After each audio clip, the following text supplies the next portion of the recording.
I do it at the raid. I do it at middle school dances. Do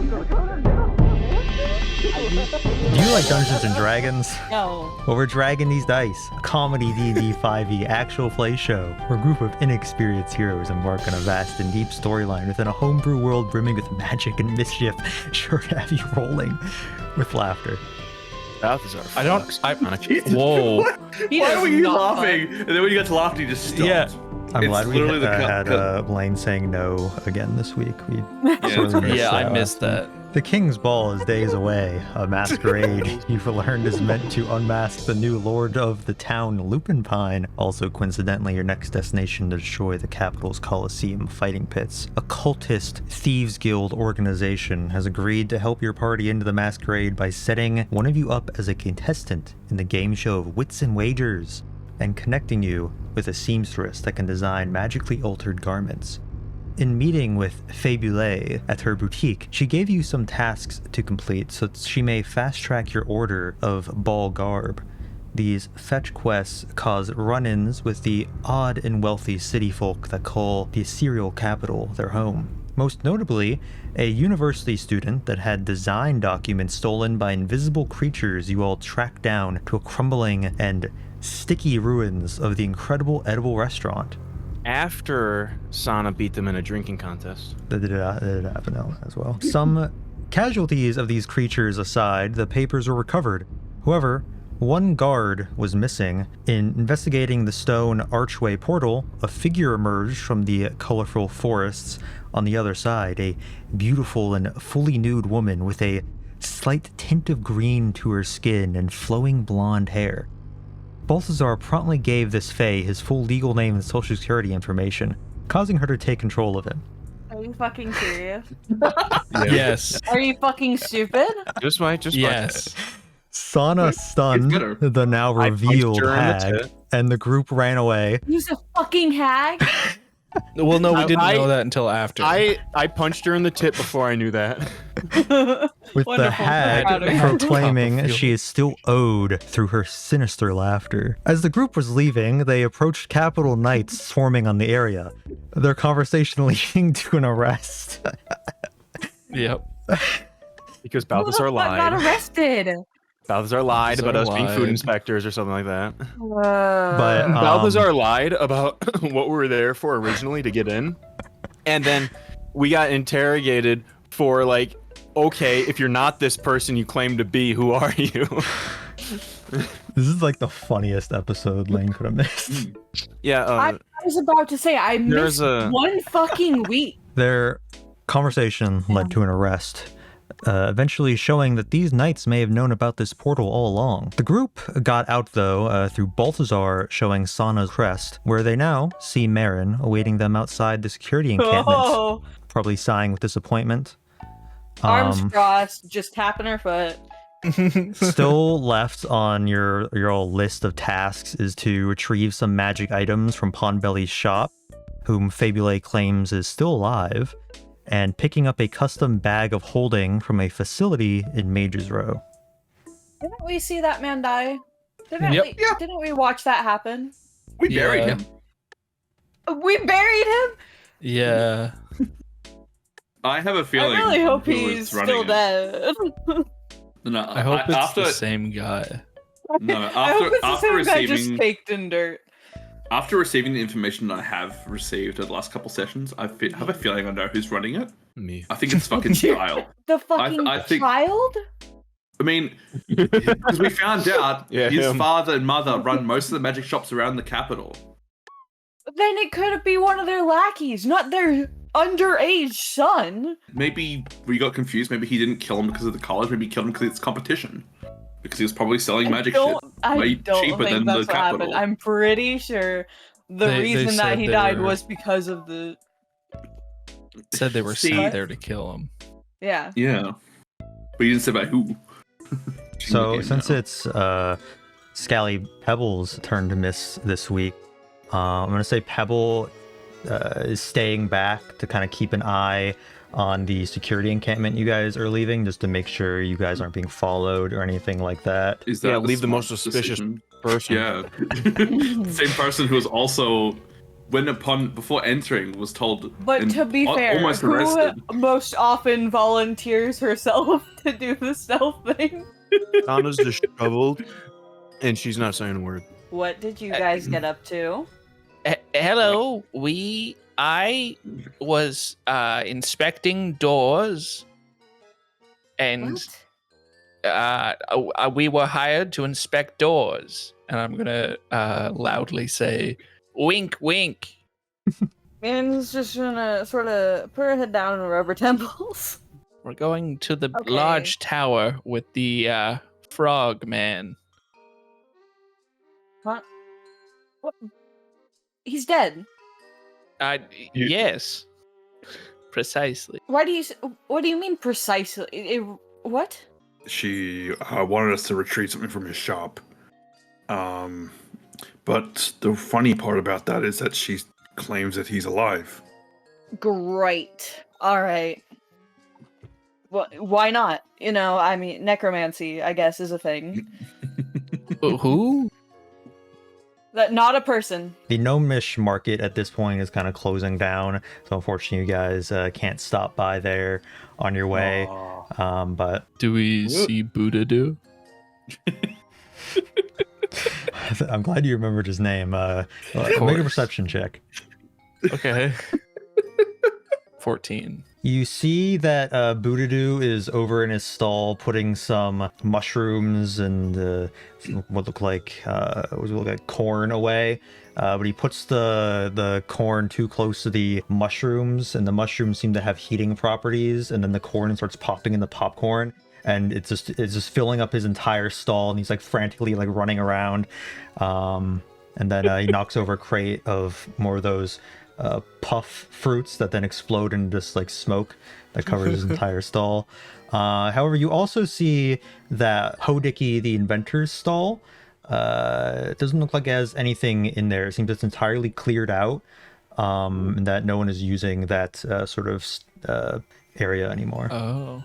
I was going to say cleaned out as in he sold all of his goods, or cleaned out as in he left. It seems it's completely empty. Just like it has the tarp over top, but there's no like shelves or anything underneath. It seems that it's just been a place that some people are standing under to avoid like the sun and stuff as they shop through the market. But the Podiki shop is no longer there. No. Well, the grand inventor probably moved on elsewhere. He invented himself a better life. I hope. Opening like the door at the bottom of the clock tower, it's actually unlocked. That's good. And you go in.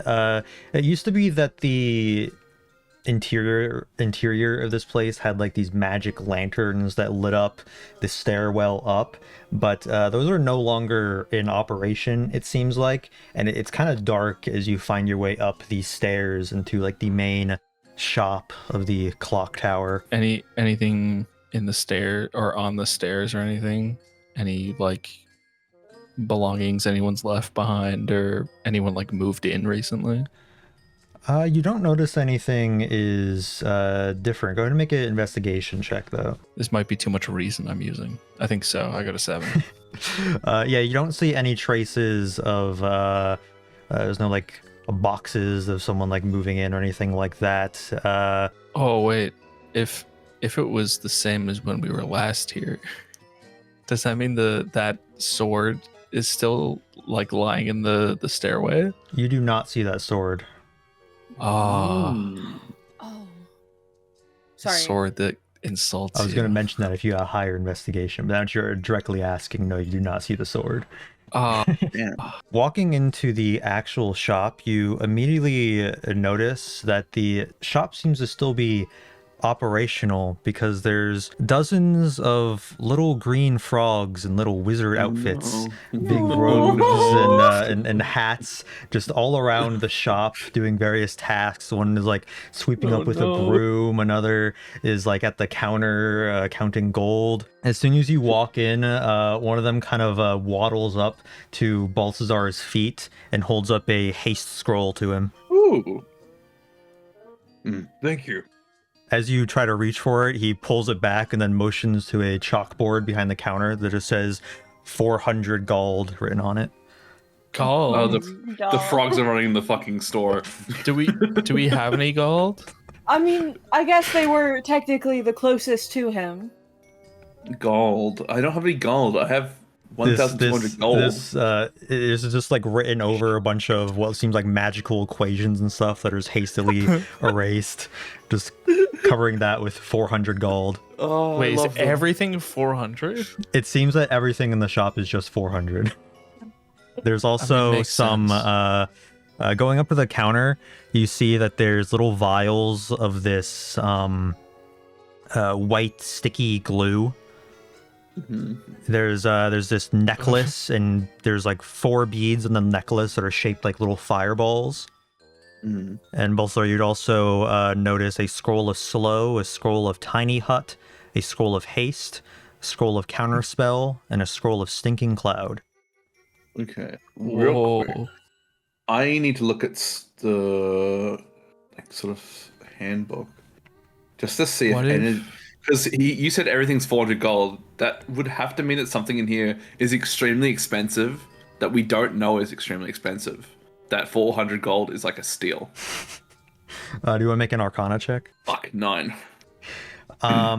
You're not really getting that anything is underpriced or overpriced. To you, 400 gold seems adequate for most of this stuff. Maybe is a little bit less than what it goes for usually. You notice that all the spell scrolls, I believe, are the same level though. Can I inspect the was it a necklace of fireball beads on it? Does it have any magical properties, or if it's just like the beads just look like fireballs and that's about it? Yeah, make an Arcana check. Yeah. It's under this kind of glass case. That's 6. Nice. Yeah, you can't really tell what it does. This is gonna be a great session, guys. The items are under this glass shelf, and there's a frog kind of like standing on the shelf, watching you to see like what you're interested in. I'm imagining he's looking up at us, just like with his big beady eyes, just lifeless. Excuse me, a wizardly one. Frog kind of looking at you with its beady eyes, blank expression. Making eye contact, making Shello nervous. I was wondering what this rather intricate necklace would perhaps, if it were magically enhanced. The frog kind of like looks down at the necklace and kind of like taps its foot on the glass over the necklace, and then looks back up to you as if it's confirming that's what you mean. Is that one tap for yes, or is that one tap for no? The frog kind of like jumps down this stool and gets the necklace out of the case, and then holds it up like it's showing it to you. Yeah. And then and he takes one of the beads off and kind of like tosses it out the window, and you hear a giant explosion outside. Some faint screams in the distance, and I see. And we're the ones who get arrested for helping.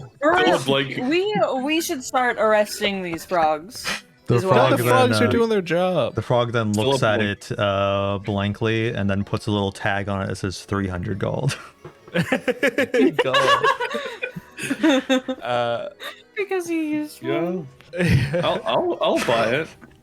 All right, you now have a necklace of fireballs with 3 beads. Basically, what this does is you just use the bead and it will cast fireball, but each bead is a one-time use. No, he's just killed an entire family outside. That's fine. Dude, discount though. We got a discount. Yeah. Just get him to use everything else. Get him to use the scrolls.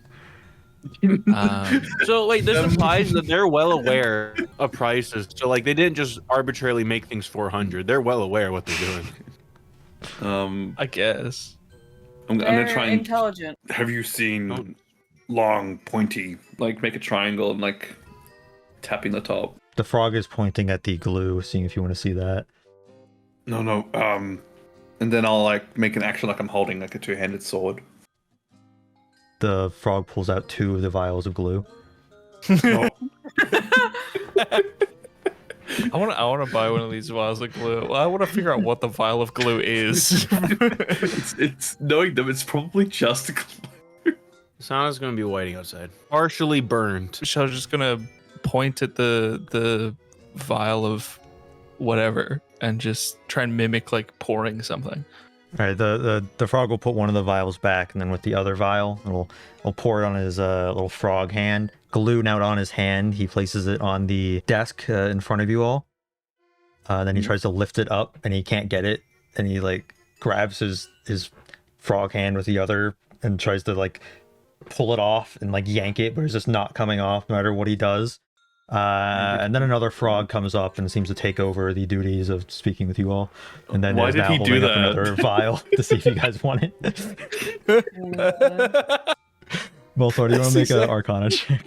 Yeah. That's exactly what I mimed. Why not? Third time's the That's charm. crazy. This guy's really good at charades. 16. That's better. You recognize this as Sovereign Glue, a fairly popular magic item. It's basically super glue, but like nothing can break it essentially. Literally nothing. Wait, so Nothing so but like how's a that wish frog? spell. How's that Oh, frog okay. gonna get free? What about dissolvent? It contains just 1 ounce, so this is basically just like a one-time use vial. It can cover 1 square foot, and it takes 1 minute to kind of set in. And this bond can't be broken by anything other than universal solvent, oil of etherealness, or a wish spell. So like it can't be like pried apart by any like physical means. It needs one of those like 3 other things that are magic in their own right. So hypothetically, if we knocked a guy out, put the glue on the side of his face, and then stuck his face to a cow's ass. Yes. He's gonna. Okay, If we feed them the glue, at what point will it harden inside their body? Like A the minute. throat, the heart, the stomach, the ass. If anything like, I've when- learned about eating glue, it's that it doesn't harden in the stomach. It's just a tasty treat. Yeah, but it takes a minute to. Balthazar was cure. eating glue when he went to the academy. So he was eating want to glue roll in the to shop stop him just from now. putting in his mouth. When he was a teacher, not a student. His lunch breaks. Yeah, you would confiscate the Open up his glue. lunch like, bag. It's just The sticks of glue. damn union The- gave up, so we didn't get the- lunch breaks. the kids would be like pranking each other. He would take the glue as punishment, throw it in his lunch drawer. Yeah, so Takes it's out a just tackle it's just box. magic super glue. Technically, if you were to like glue your hand to like a surface, I mean you could rip the skin off to break the connection. But yeah, nothing's getting You'll grow that the two back. things off. I feel like this could be useful. I want to start miming our magic items that we were meant to come here and pick up. I want to put one hand out in front of me as if I'm holding a pipe, and then I want to inhale, and then as I pull the pipe away and exhale, I want to cast. Is it prestidigitation? I want to create smoke. Yeah. From my mouth, and I want it to look like smoke and then turn into me. Make a performance check. Okay. You could use your other sets of hands to make glasses. If I use conjuration, we wouldn't have had that amazing moment. 26. As you start, the frog begins putting the vial of glue up to its mouth, but then it realizes when the smoke comes out, he puts it away, and then it hops down and goes into the back room and brings out this like wooden pipe with some like smoke like carvings on it. I would like to take that and then set it on the counter by the register or the till, and then I'm gonna mime the glasses. I'm gonna do the thing with my hand where you put your index finger and your thumb together, and then roll my hand up my face to make glasses. I do another performance check. Okay. 23. Yeah, he goes back, gets the glasses as well. They're like silver, like metal wireframe glasses with, but the spectacles are like this blue glass. Is there any way that can I tell if this is the correct thing? Make an Arcana check. 20. Yeah, it seems like from how Balthazar and Fabule described it, these are for charming someone, basically. Okay. Then I'll give the the other gold that's in the pouch, the other 400. I assume there's enough. Yeah, there's enough in there. You give them just the whole pouch and take it out and like count it and everything. Then give you a little thumbs up. I'll give him a thumbs up with one of my little hands while still doing the glasses thing with my other hands. All right. I want to turn to the party and say, I learned how to do this years ago. I believe that's all. Can I pick up one of the frogs? You try to pick him up and he's like struggling. Can I take out my bag of holding? Make a strength check. Okay. Kill the guy. No. A 12. Did he grab the one with the glue? Not the glued one, no. You try to pick him up and he just like slides right out from the robes and then like hops into the back room and they all kind of like hop away from you, trying to keep their distance from you now. But I'm the friendly aunt who picked them up and put their friends in a bag of holding before. In a different dimension where they'll suffocate in 10 minutes. Well, this is before the bag of holding got fixed. When it was just a bag of holding. I'm gonna go up and point to the vial of glue and then offer the 400 gold. Oh yeah, gives it over. So it might be helpful when we're at the ball. Me when I glue your ass cheeks shut. Oh no. Also, I would like to mention I am keeping the little wizard hat that the frog had. It doesn't quite fit you. It's a little bit small. I can only like really afford one more. I was looking at the counterspell one actually. I'm gonna try and barter with these little frogs, just so I can have enough gold to learn it. Excuse me, Keeper of the Owl. Yeah. You seem to be light on funds. Only a little. And if you could put how little into a numerical value. Around 50 gold. Oh, give him around 50 gold? Thanks. By which I mean 49 gold. That'll do. He said around 50. He didn't say 50. All in copper. Yes, it's paid in pennies. And I'll point to the counterspell scroll. And he hands it over to you for 400 gold. Okay, and that will do me. As we leave, we'll give the little frogs a big wave. All of them wave back in unison.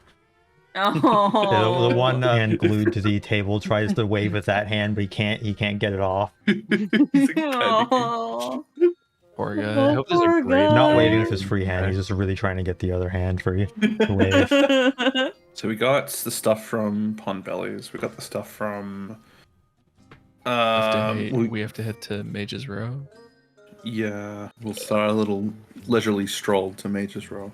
On the walk, can I try and spy the badge thing that Sana gave Balthazar? Spy is in just kind of like look at it. As in, like maybe rummage around through Balthazar's things. Okay, make a sleight of hand. Just to see it, see if it's shiny. It's a natural 20. Oh, sorry. I was gonna try and swat at his head like a parent, like telling the kid no. I don't want too many details. I want to see if it's shiny. You perfectly lift this crest from Balthazar's pockets. It's nothing like jewelry level. It's like you can tell it's important, so it's like it has a bit of a shine to it, but nothing like glamorous. The main material seems to be wood, but it's gilded with some gold and silver. Thank you. I am contemplating whether to put this back or keep it and give it to Sana. I think I will keep it. I was also gonna give it to her, but after I ask her what it is. I don't want to ask any questions. You all come up on the place that Fibule gave the address to. A lot of like magic items are made in the Mage's Row district. However, it's not very industrial looking, unlike the industrial district in the city. A lot of these establishments that make the items are kind of look like Victorian style. Regular houses is a lot more classy, but finding this place and going inside, the inside is a lot of like workstations. Some of these places are kind of have like security guards and such. So as you walk inside, kind of some knights and guards that are kind of watching you all, but they're not like saying anything to you guys or anything like that. They're just kind of like watching what you do. There's a bunch of people at like tables making bags of holding. They're like stitching them together. They have like contraptions that make little like portals, like other dimensions. It kind of gives the vibe of like a science lab almost, but with more magical means than like a production line or something like that. It seems that every magic item is way more hands-on and not really like mass produced. So each kind of mage looking person has their own workstation in here, and this place is like a few floors. We're not able to ascertain if there's like a manager on the floor, are we? There seems to be someone walking by, arms behind his back, kind of looking down at everyone's work, just kind of like nodding his head, making sure everything's going well. Does he look like an elderly man who's just walking by? This does not look like someone who walked into this building. He looks like he knows what he's doing. He did wander into the building, so that's clear. He probably wandered in when he came to work this morning. You can tell he works here. Yeah, he's wearing this nice like sweater vest, Argyle pattern on it. Argyle? Wow, this place is fancy. It is very fancy. Excuse me. Hello, what brings you in today? We were tasked with finding a particular item, special bag to hold. That's what we make here. You were looking to purchase? Well, perhaps. I'm not sure what the order was. We were sent by Fabule. Oh, you're sent by Fabule. You should just open with that. Okay, you come up with me. I'll give you the package for it. He starts going up the stairs to the upper levels. Anybody hardly working? They all seem to be very diligent in their work currently. They're working hard. It seems that a lot of the people work here have a passion for this. They're not just like at their 9 to 5 grueling away. Okay. They seem to enjoy what they're doing. That's neat. I like that they like what they're doing. I say we just go follow the guy. Yeah. As you go up the stairs, you go through like some more floors. There's more workstations. There's more like security on each floor.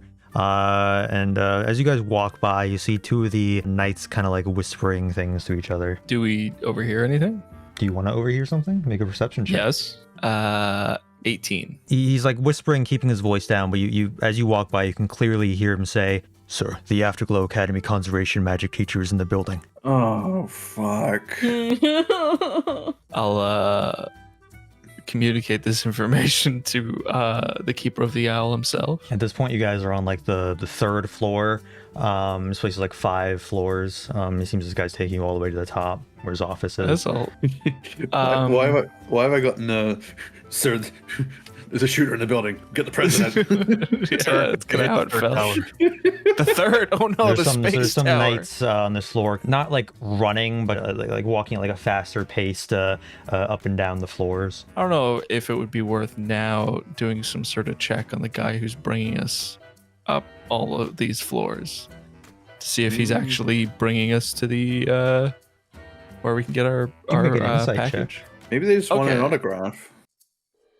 I feel like you taught my child. God. I got a 1. 1, he seems trustworthy. Okay, that's good. I want to look behind myself to see if someone else is like following us up. Make a perception check. Oh God, I'm making so many fucking checks. You're the only one asking to. Yeah. Fuck, someone else asked. Maybe the guy being chased should. Yeah, everything's hard to really fine. tell. It is an unfamiliar space to you. You don't know what's who's supposed to be here, who's not, who's following you, who's not. I'm on. You've lost I your don't sense know of where direction. I am. I don't know if this guy's an old man or a manager. I'm not asking anything else. Okay, still following through. Do I see any bathrooms? As you walk onto the 5th floor, you hear a loud bang Probably not good. that kind of gives you all like mini heart attacks as confetti suddenly bursts into your face, and then a bunch of kids like run past you, and you see a banner that reads, "Welcome Afterglow Academy Year 1 students." Oh no. Oh no. This is much worse. I'm still wondering if there's any bathrooms on this floor. Can I see if there's any other teachers in the room? Make a perception check. Can I also, since I would technically 17. recognize half of them? I mean, Yeah, Balthazar, if you want to roll with advantage. Okay. 17. Looking in this room, you don't see anyone except some craftsmen of magic items that seem to have like little stations set up for these kids that are around. They're not like super young. They're probably like tween aged, because Afterglow Academy starts at what would be like the typical American education system's 8th grade. Yep. It's 8th grade to college years, basically. Would this be like a field trip? Like, looking into the room, you don't see anyone because since they're coming from behind you, you actually hear a voice say, "Oh, Mr. Aaron said." I'll turn around. You turn around, and this person walking up to you says, "You remember me, Zlatko Mund?" Bear with me one moment, checking my notes. It's Shello's evil There's brother. so many teachers at that academy. Nat 20. It looks like Shello. Nat 20? You Damn. remember this person perfectly. He was the groundskeeper of the academy. Oh, That sounds good. He's I didn't remember him. Zlatko Mund, spelled Zlatko. Last name is Mund. This person is around 8 feet tall, a little less than that. Looks humanoid, but also giant-esque at the same time. His skin is this swampy green complexion and is actually heavily furred in parts of it. His facial features have this sort of bovine quality to like the nose specifically, and he has like Him and me long both. droopy ears. And he has a fluffy tuft of this like reddish brown sort of ginger coloration hair on the top of his head, and a chin strap beard. He's got long robes that look like academy robes, but they're more like patchwork, less high quality looking. His body is almost like this eggplant shape because he has a bit of a gut on him, but he's like so long that the top of his frame is kind of more slender, so his stomach is just kind of like drooping down. Okay. Yeah, he reaches out to shake your hand. Yeah, I'll shake his hand. As you can see, I got a promotion. I can see that you're now supervising the excursions. Well, no, I'm on a field trip with some intro to conjuration students. Okay. They gave me your position. Listen, I hope everything's all right since you had to step away because of that. What was the family emergency? Is what they said. Yeah, I'm doing okay considering. Say, did any of the other teachers join you on this field trip? Oh no, it's just me. I think Miss Icrest was supposed to, but she canceled. I think she had other obligations. Yeah, I think you know Claudia. She used to always get ahead of herself. Oh no, she's very studious. I admire her so much. Yeah, you could say that. Anyway, what's the field trip today? I'm showing the kids how magic item production is done. Some like a little hands-on experience. I only took over recently, so this was mostly set up by other faculty. When they offered me the job of taking over your duties, I of course don't have any really teaching experience. So I was very surprised when they offered it to me. You know, I was just the groundkeeper. I trimmed the hedges and whatnot. But I guess they saw that I had some good qualities to me. You know. Yeah. That's good to hear that you're moving up. With your history check as well, you know that this guy's very kind, very nice. Whenever someone would like walk by him as he's tending the grounds of the school, he'd like say hi and like wave. And you can recount many times that like an injured bird was on like school grounds, and he'd like put it in like a little like shoebox and like take it home with him and like nurse it back to health and things like that. So as far as you know, this is like a pretty good guy. But you actually want to make an insight check. Yeah, I sure will. I've got an 18. Since you're a bit untrustworthy of teachers at the academy, obviously you're studying him to see if he knows about what happened, and it doesn't really seem like he has any ulterior motives or anything like that. He seems blissfully unaware of the academy's death squad of teachers. I was wondering if from up there you could see the package we were sent here to pick up. Well, I don't work for this place. No. Can I look around for the guy, the manager guy? Yeah, he's walked past you all. He's just going to like his office as you all talk to this person, and he's getting looks like he's getting out a package. I'm loving it so far. I mean, there was a couple times where I picked up substitute duties when they didn't have anyone else, so I'm not completely a fish out of water or anything. No, I'm loving it so far. It's much better than being just a groundskeeper. They hooked me up with this beautiful piece of land on the hillside under the school. You know, it's not like I'm not grateful or anything, but the last tenant really left it a real mess. The walls were like scorched. They must have been having some real rager there. It's always been of an odd area. But I know you'll take care of the place, so you should be able to fix it up, surely.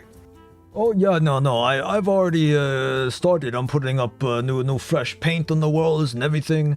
At this point, the person is bringing over a kind of wrapped in this like cardboard paper sort of thing, like some ropes around it, and handing it over to Shello. Thank you very much. You mentioned you ended up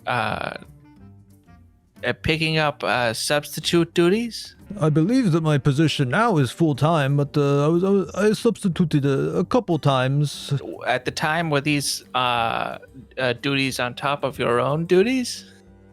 On top of groundskeeping duties? Oh, sure, yeah. It's I'm not the only sort of a groundskeeper, but yeah, when they didn't have anyone else, they prioritized taking care of the students and teaching them. Then they did just trimming the hedges and mowing the lawn for a day. That sure sounds like a lot of duty. Most of the duty went to Mherren, and my old boss. He was the sort of head janitor. He was more of the inside the school, working bathroom duty and such.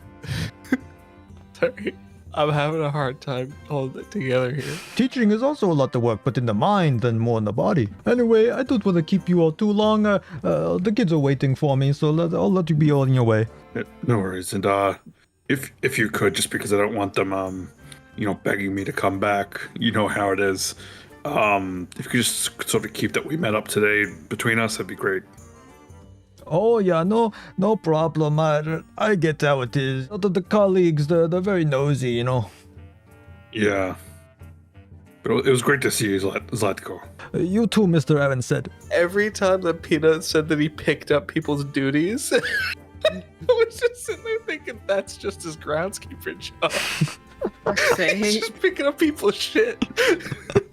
Yeah, as you guys turn around to leave, start walking down the stairs, you hear him go like, "Wait, one more thing." He Columbo'd our ass. Yeah. Oh, just Merton, my old boss, the school janitor, he said he has something for you. Do you know what it was? I'm not sure what it is. No, he just mentioned it offhand. I have him looking after my pets while I'm away. He just mentioned it one day that he needed to give you something, and he hoped you come back. Yeah, unfortunately I've been really busy lately. Unfortunately, I won't have time to get by the college. It seemed really important to Merton. He has been a bit down in the dumps since you left. Yeah. So I don't want to give him an address to risk where we're staying away, but I don't know where else supposed to have something be sent. We can just pick it up whenever we go there. We are not going into the college. If we go near there, we hit your gay lover. Maji, I'm really curious. What makes you think, after everything we've done so far, we won't have to go into the academy? Well, it's a point of trauma for you. I of course will put this into perspective. This is like, you've been playing for a little bit, you finally get to level 20, and you enter a level area of 200. Oh, No. Wait. next level, we're fine. D&D goes up to 200? First of all, no, it doesn't. It doesn't. But we are not going to the college. That's a very big no. Well, we can keep that Yes. in mind if we ever go near there. We can hit the guy up. Just have him hold on to it. If I end up bumping into him, I'll grab it off of him. Well, yeah, I mean, you could just come by my place, you know, or you can stop by his on the school grounds. You know, he doesn't really leave the academy, so next time you'll by the area. Yeah, I'll try and keep that in mind. But otherwise, I hope you have a great day and hope the kids enjoy. Oh, thank you. I hope I can only be as good as a teacher you were. Hopefully, I've set the bar pretty low. He kind of softly laughs and like turns around and goes back to showing the kids, kind of demonstrating how the bags of holding are like made and like stitched together with this separate plane inside. And he like casts a little ferret on one of the kids' shoulders that the kid pets as they're like learning some lessons as you all leave this building. By the way, that person was a furball. I didn't mention that, but as a species. I knew that. A furball? Furball. G. Okay. You're the Irish one. You should know this. Yes. Before we continue on, Mherren's gonna, stop everyone. While I was getting I guess just getting a carriage arranged, I struck a deal with the shopkeep, Carson, that he would give us the carriage and even a horse, as long as we complete a task for him. He wants us to either, I believe, attend some sort of festival outside of the castle that's selling vehicles, or pick up a shipment from the docks and then take it to the castle's back entrance. I figured the shipment would probably be easier. So it's either a socializing mission or it's a fetch mission.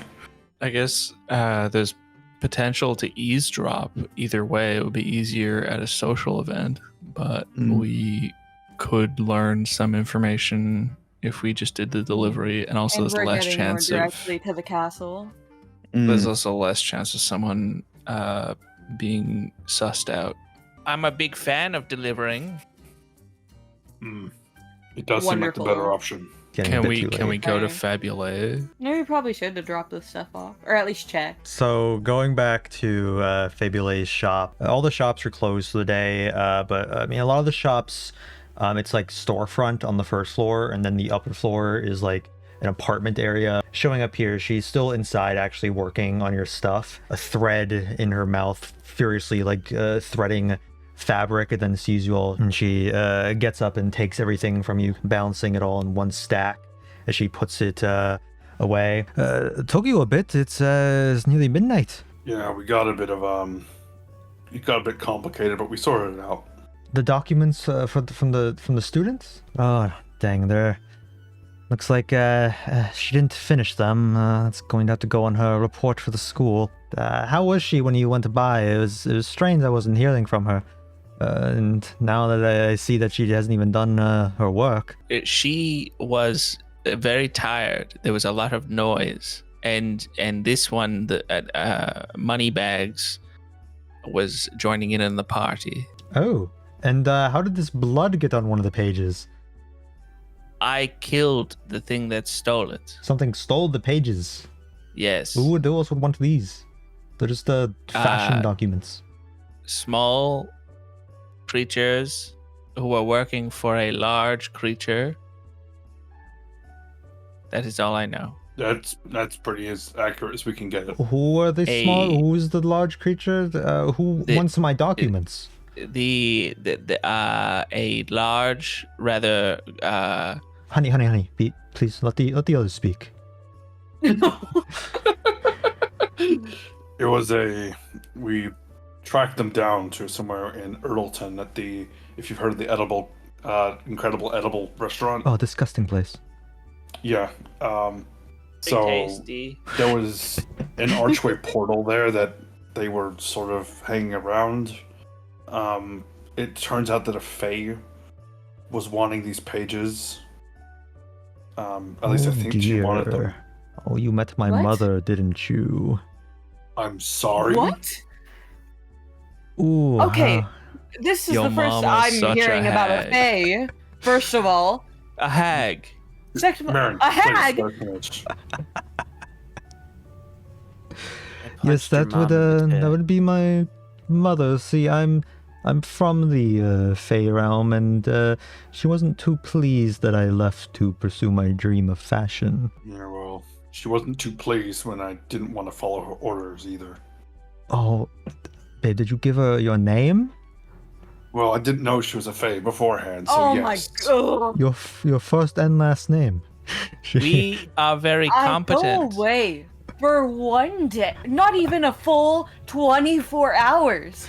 I'm terribly sorry for the trouble she causes, but unfortunately you're on your own there if you gave her your name. That's not going to be good for you. Well, about that, having said you're from the Fae realm yourself, do you know the conditions of breaking those? Killing her?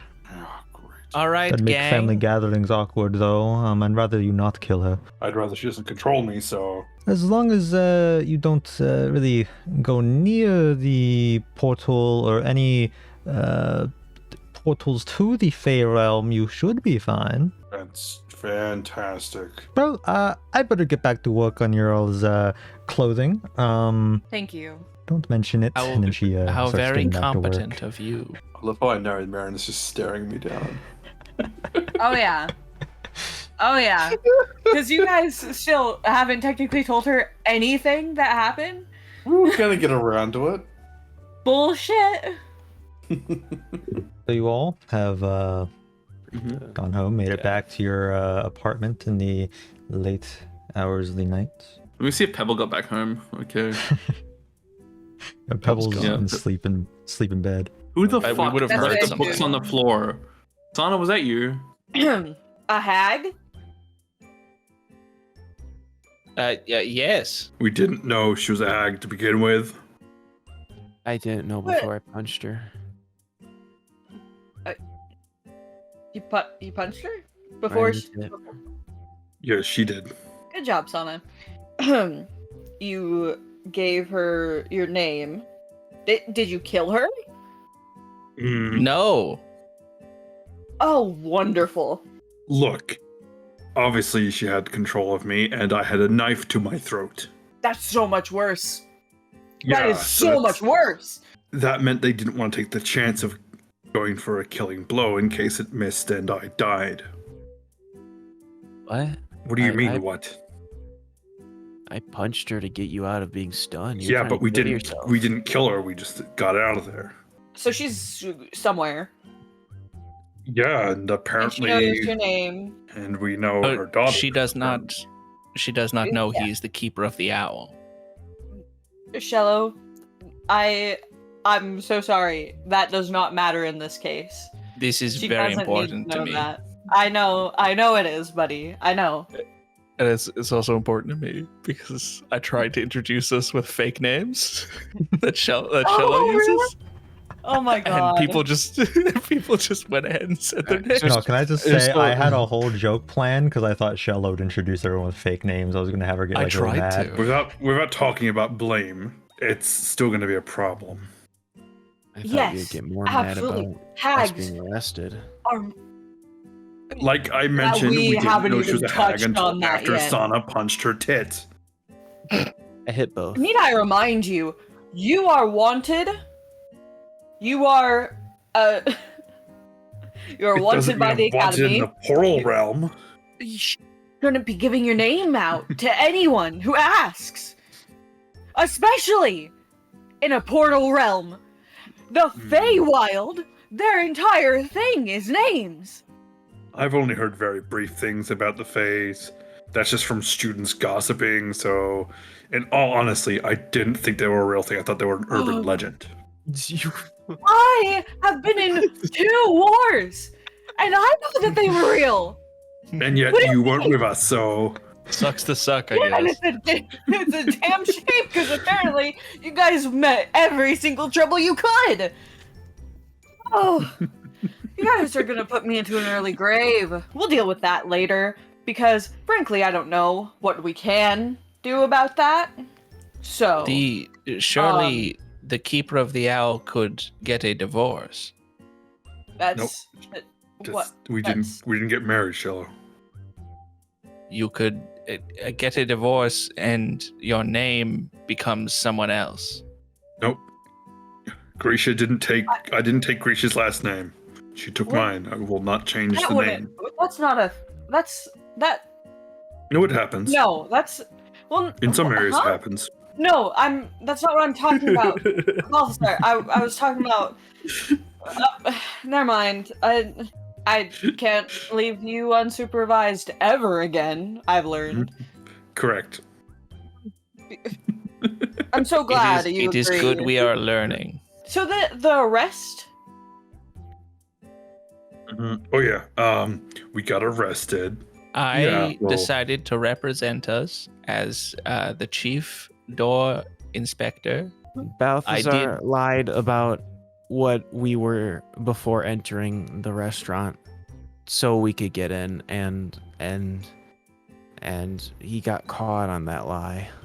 Yeah, but look, one thing you need to remember is that we learned that lying is good. We are learning lying a lot. got us arrested. But lying would have saved us from that Fae.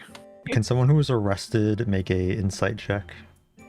Okay. At advantage. No, I won't, because I was terrified. I wasn't lit. I'll do it. I've got a plus 6. I will. Excuse me. I'm the door inspector. Shello and Balthazar can roll an insight check then, just one. 14. So. Okay. 30, 20. You both fairly easily pick up on the fact that you probably weren't arrested for lying. You were probably arrested for seeing that portal in the first place. Mm-hmm. It wasn't as bad as the portal that we found in Fire and Yethan, but it was seemed to be a Fey realm portal. It would also seem the armored men who apprehended us upon exiting perhaps knew of this door with no handle also. You guys got arrested after seeing the portal? Indeed. That would make sense then. What doesn't make sense is why they knew about it and didn't want anyone else to know. What could they have to do with a portal? Is this your first... What, do rodeos exist? The guards didn't want us to tell anyone about the portal. Yes, that is typically how secrets go. A lot of cities have these, like, really weird things that they decide to keep secret and will borderline murder Yeah, that's anyone. along the lines of, like, corruption and all that kind of shit, but this... What could they even think to have had with a portal to the Fey realm? It's a portal to another realm. That's, I'd say, pretty valuable. So, the guards let you go? I stare at Sana. Sana looks at the ground. I would like to, under the table, pass the trinket When to Sana. Sana's kind of confused and kind of doesn't look right away, and then when she notices it, like, eyes kind of like widen just a little bit. She quickly grabs it and like shoves it into her pants, like in a kind of a panic, and then looks away. Okay, Sana, make a sleight of hand check. I guess, I yeah. forgot she's 10 feet tall and can see like a giraffe. Oh, Yeah. be nice to her. Excuse Natural me, 20. can someone Oh my please draw Mherren, but with a giraffe neck? No, please don't. Eating So, leaves. I'd say Mherren does not see this then. Okay, well then Mherren's just looking between them anyway. because Shello Sana doesn't even looks realize away. it's not his hand anymore. Balthazar goes to reach for his pocket and notices it's not in there anymore. Moneybags, your trinket was not very shiny. That explains where that went. What trinket? What are you guys talking about? Sana, you've been with us long enough to know that each of us have our own pasts and secrets. I understand if you don't want to tell us anything, it would help us sort of understand. Sana's legs are like shaking under the table. So, we managed to talk our way out of it, and they shouldn't at least bother us anymore when we're at least around Erdleton, but we have to be We have to be careful. Well, for now, it's late. I have a headache. We can reconvene in the morning. Then, we're gonna take a long rest now. Sana's gonna be up most of the night. She's just gonna be writing in her diary, and then just later in the night when everyone's like asleep, like she just gets frustrated and just starts kicking like under the desk into the wall, like right here, and just kind of like pushing the desk a bit, and just real frustrated. Mherren is a very light sleeper, so that does wake her up very effectively. She's gonna get up. She obviously knows that that's from the wall connecting. She's gonna knock on Sana's door. You just hear more like banging, like not too loud banging, but kind of like a lot of like desk movement and stuff. Sana? Sana! You just kind of like it's not really a scream, but like duh, like that kind of, and you kind of hear like more like kind of shuffling and like movement of wood on wood.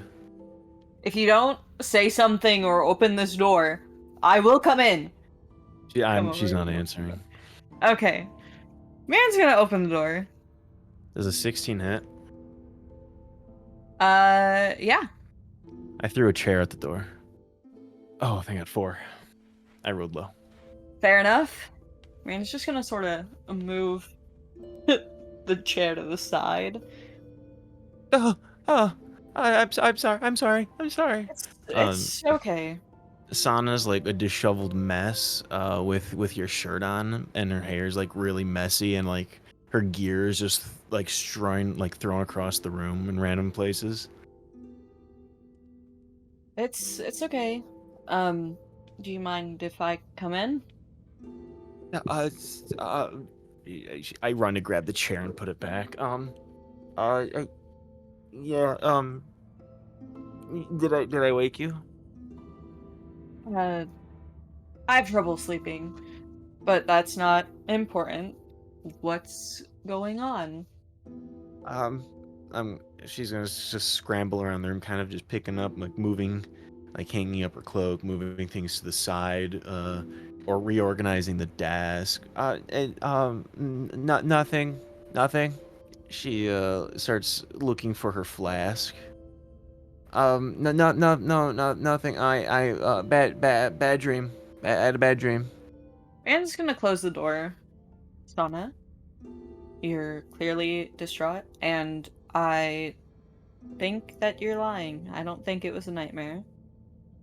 Do you want to talk about it? I noticed you being a little shifty at the table. I mean, you don't have to tell me. I want you to know that I'm here. Do we have to go to the ball? Not necessarily. Why? I understand why we might, but do I have to go? Of course not. We're not gonna make you go if... Why not? Why don't you want to go? She kind of looks like at her open book at the desk, and she kind of holds it for a second and then closes it, and she's just staring down at the book. I don't like it there. What happened? She's gonna pull up the crest and kind of just lay it kind of on the table. This is the crest of House Phelan.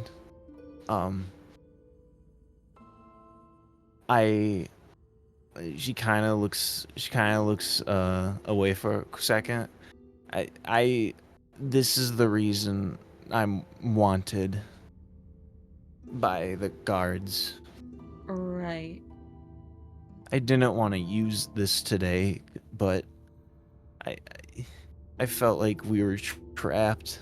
So I guess it's also unfair that you guys don't know much about me.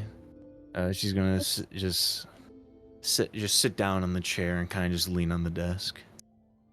Yeah, Mherren's gonna come up close, not too close, but like on the other side of the desk type, that close. It's not unfair. We've all got things that we rather not share, especially things that affect you so much. Really not versed in any nobility at all. This might it have anything to do with how we found you right as it was released in the paper that a certain someone had gone missing? I stole this. The family is known for the druid crafts, and I wanted to learn, and one thing led to another, and I stole it to help me. Can I roll insight? Lane, you can roll insight, and P3 can roll a d20 and add either persuasion or deception, telling the total, but not which. 18 for insight. 10. Sana ain't telling the truth. Sana, you don't have to lie. You don't have to tell me everything. You don't have to spill all your secrets, but don't lie to me. Okay? What do you think I am? I assume that you're at least somewhat related to the royalty, and maybe are the missing person that ran from the king? Are you implying I'm the queen? He could be. I'm not. Sana's kind of more serious tone now. Okay. I'm not her. So stop thinking it. Okay. I'm not her. I don't want to be her.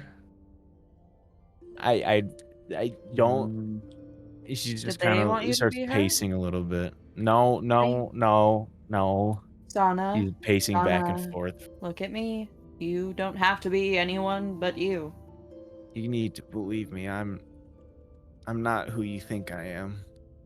Sana's gonna just plop back down, and she's just kind of gonna skim through her book a bit, just not really like reading, but more just like glancing through the pages of whatever's like the written pages, and then sort of stops when it gets to a blank one. I know it might not seem like it, and I'm sure you haven't had a whole lot of people to rely on in your life, but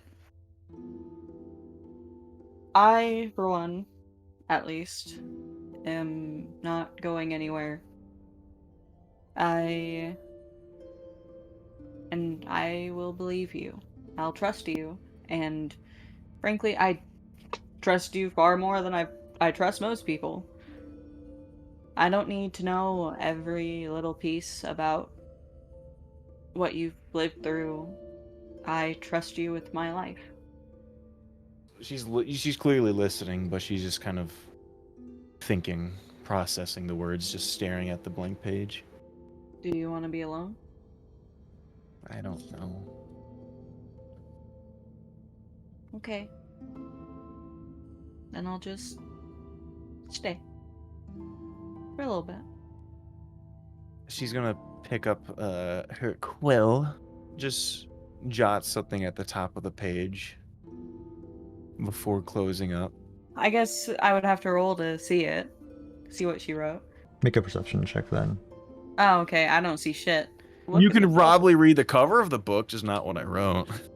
It's like handwritten on, like it's kind of etched in there because it's not really meant to be written on. So writing on leather is kind of hard with a quill. So very scratchily, it says like the ballad, and it'll like kind of attempt at fancy letters, and then in like Sana's normal handwriting of Sana, and then you just see a scraped out portion. Well, not really scraped out, more inked over. Mm-hmm. When it says her name, that's kind of woven into the leather. Oh. And then there's like blocked out with like ink is on like just one half of it.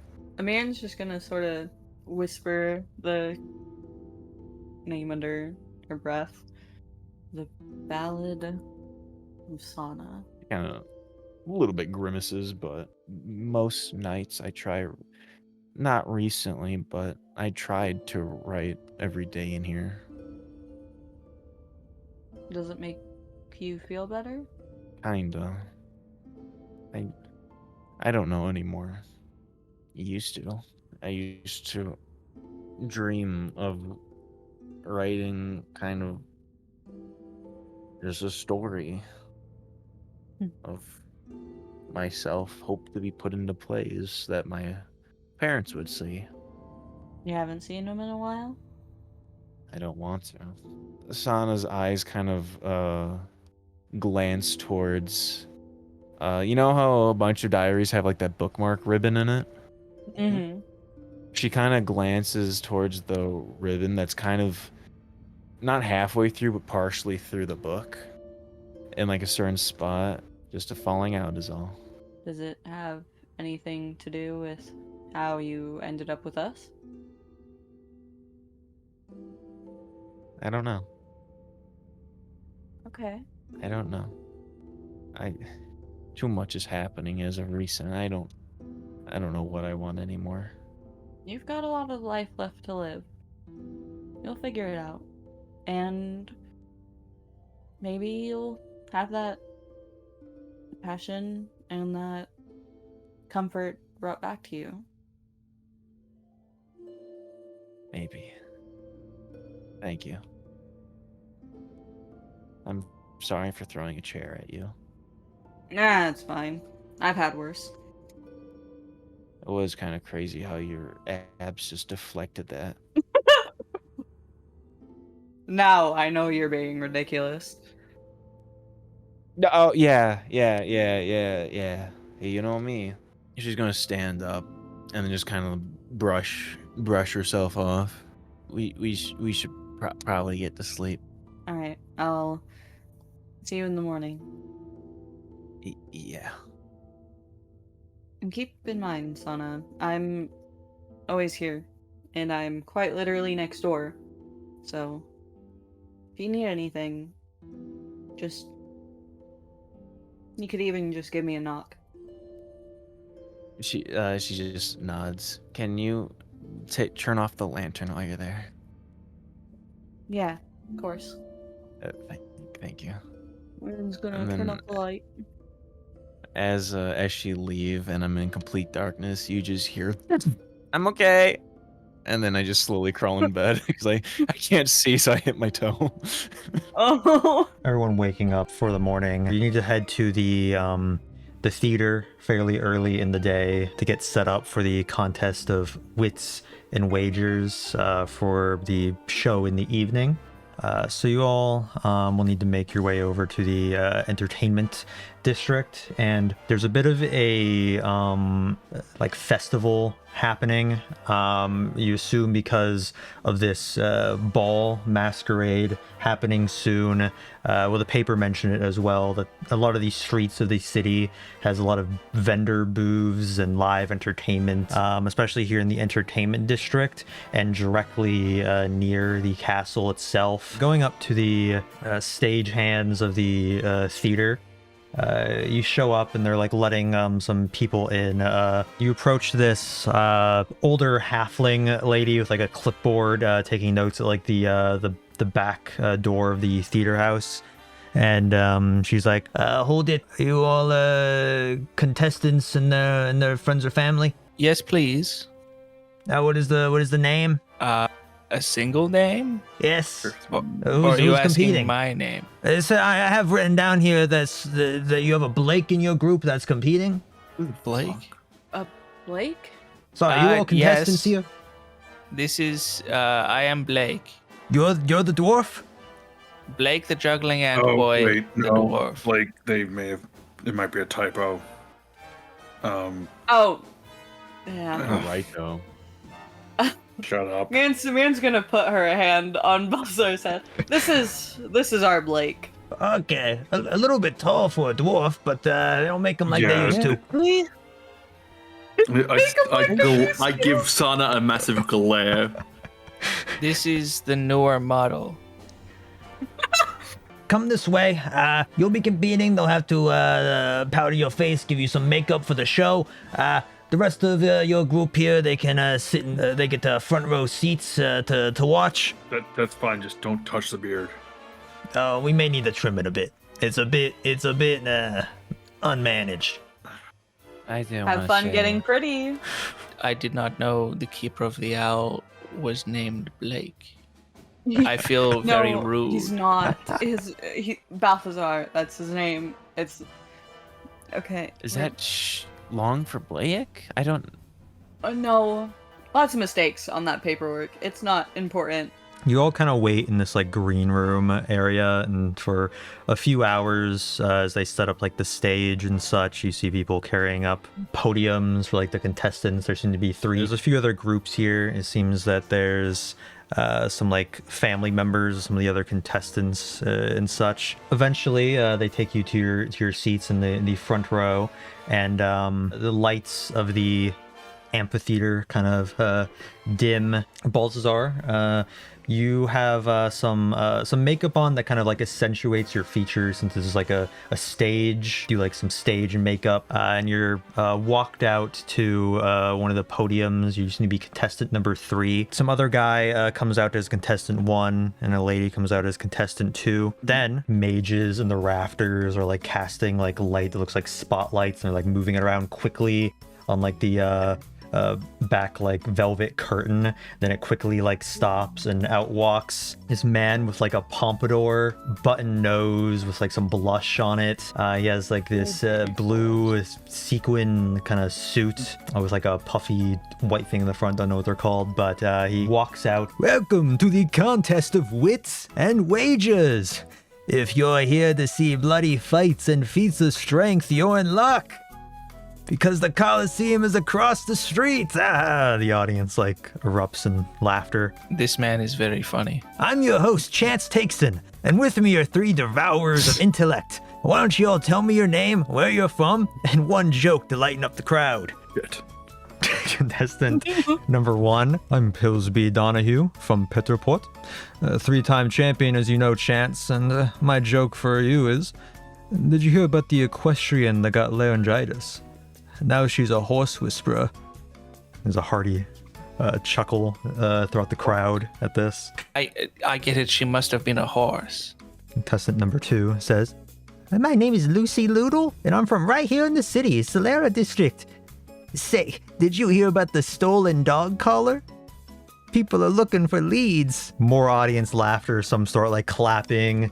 This seems like a very serious investigation. And contestant number 3? My name is Blake Donahue, and my joke would have to be, what if paladins prefer chainmail? Because it's holy armor. There's You forgot where you're from, idiot. complete silence in the crowd, just very awkward. And the host is like, well, anyway, to explain the rules of the show, each round our contestants will be answering trivia.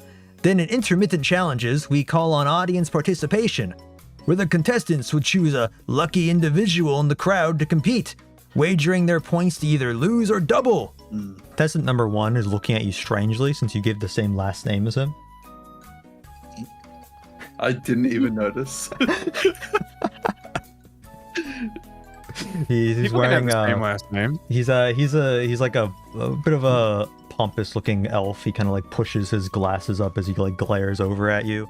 Lucy Loodle, however, is a halfling.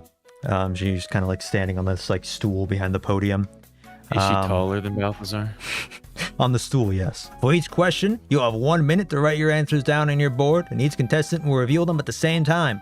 Our first batch of questions are for 100 points each, and we'll start with an easy one. So for the players, Balthazar and Shello both have telepathy, so you two can talk between each other. So I'm going to be giving an actual time limit, and those of you in the crowd will be able to deliberate, which Balthazar will not hear until you all are ready or the time limit ends, at which point Shello can give can say anything he wants to Balthazar, and Balthazar, you'll be giving the answer for the question. So it's a bit like a game of telephone with some trivia. Question number 1. Who is the highest of the elven gods that will one day return to have his people rise above the world's desolation? Is the rock lady, do they not know of a elven person? She follows an elven god, but I don't know what god she follows.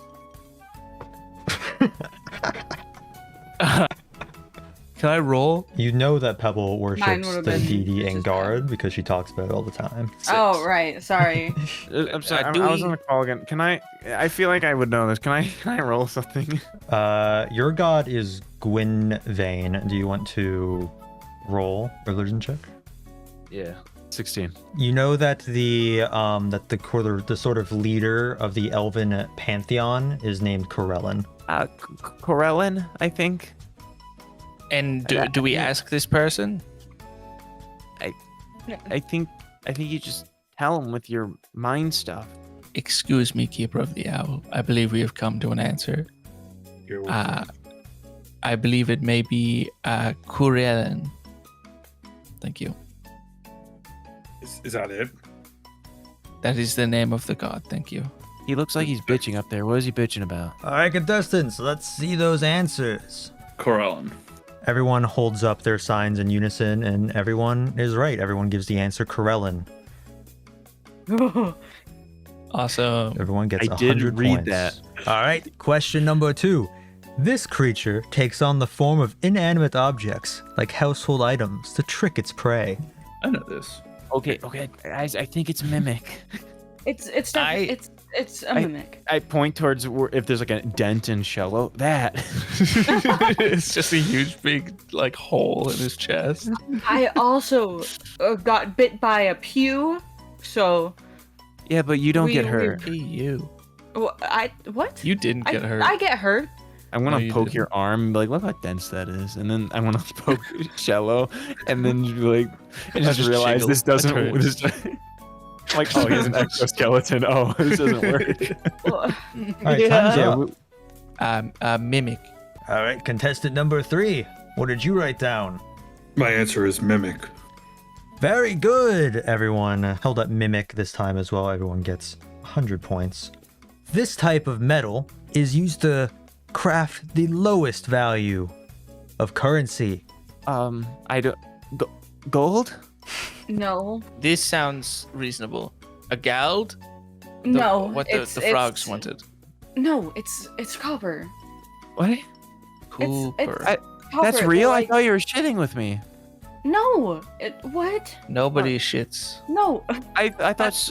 Yeah, lower class incomes include mostly copper. They're like the darker brown material. You have. I'm gonna. She You pulls out probably her haven't seen bag copper. and she has like 9 copper at the bottom of the bag, not in her wallet. This? Is that not wood? What? You have No. discs of wood. No, that's Can you bite it? that's not wood. Yes, that is copper. It's the lowest. It's the smallest currency. I'm just digging through my platinum and gold to see if I have any like copper other than what's in my bag. Time's up. What do you tell Balthazar? We believe the answer is copper.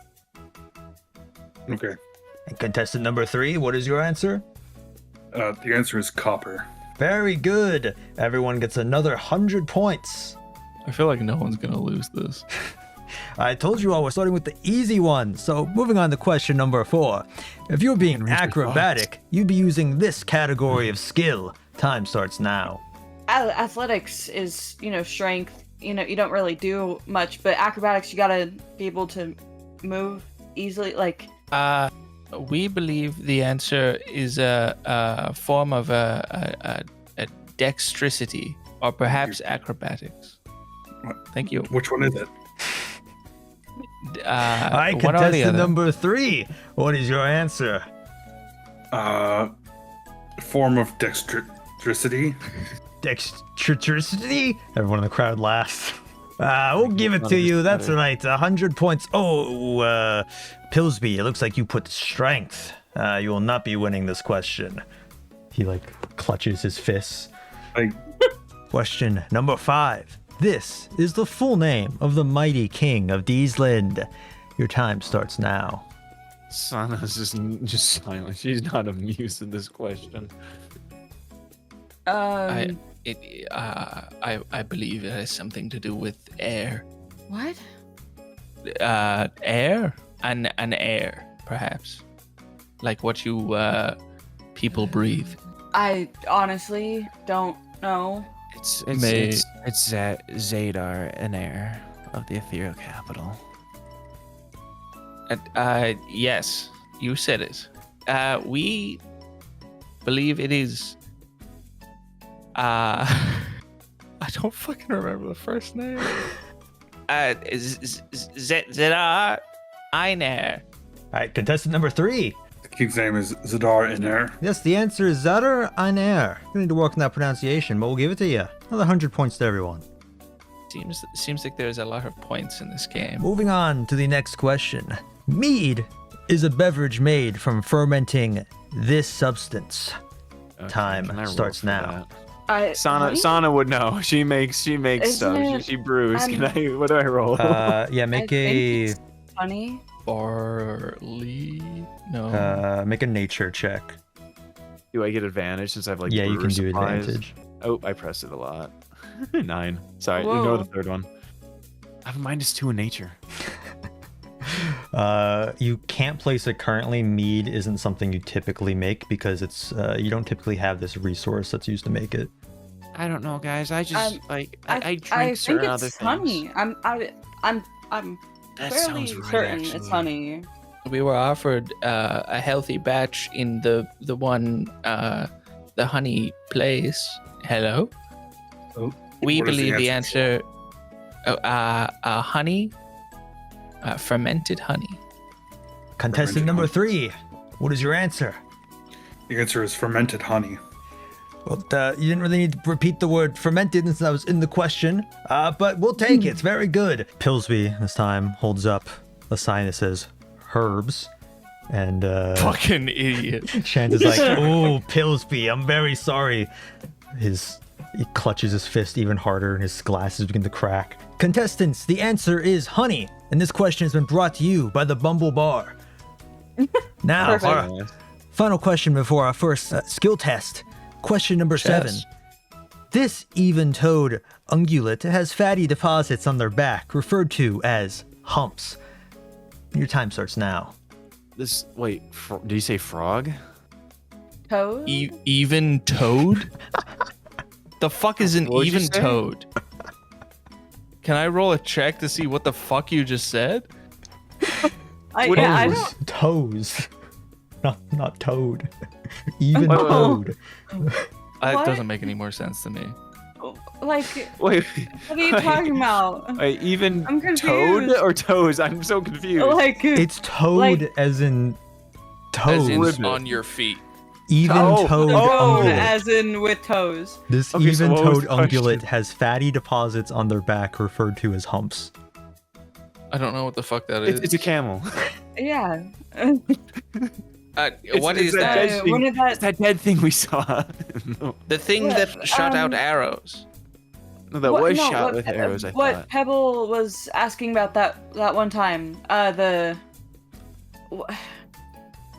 It's camel. It's Does it? camel.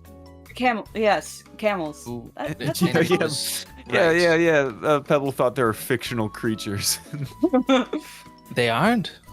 And I've very never time seen is you up. laugh so much. We believe the answer is a camel. Contestant number 3. The answer is a camel.